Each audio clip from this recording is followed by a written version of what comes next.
Le moment de retrouver Engie Impellizzeri, notre expert immobilier. Bonjour Engie. Bonjour Alain. Un locataire n'a plus de lave-vaisselle. Le lave-vaisselle fichu. Pourtant, il fonctionnait au début de la location. Qu'est-ce qu'il faut faire ? Oui, là, c'est vraiment une matière bien particulière qui consiste au cours d'état des lieux. Ouais. Et donc, tout dépend de l'état des lieux d'entrée. Ouais. Est-ce que lors de l'état des lieux d'entrée, ce lave-vaisselle fonctionnait parfaitement ? Et quel âge avait-il déjà ? Il faut savoir qu'en matière d'état des lieux, tout va découler de l'obsolescence de la chose. Et juste pour info, concernant un électroménager, il a une longueur de vie de supputée de 7 ans. Ah bah d'accord. Et donc voilà. Maintenant, il y a d'autres choses. Oui. Il y a un carrelage cassé, une peinture à refaire sur les murs, dans un bien où les gens fument.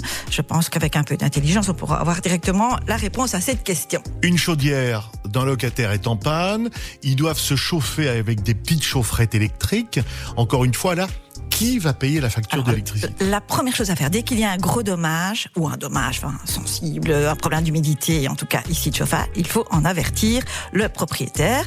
Et si toutefois, dans le cas d'un boiler, il peut prouver qu'il a fait dans les temps, c'est-à-dire chaque année, Oui, l'entretien. alors évidemment, tout est en règle, mais c'est alors au propriétaire qu'incombe la charge de la réparation, bien évidemment. Et alors parfois, on peut prendre conseil auprès de qui ? Auprès de vous pour ce genre de questions ? Alors, bien évidemment, auprès d'agences immobilières ou experts immobiliers, parce que aujourd'hui, je ne sais pas si vous êtes au courant, mais lorsque on loue un bien, que l'on signe un bail, il faut impérativement établir un état des lieux, et je le conseille de le faire établir par un professionnel.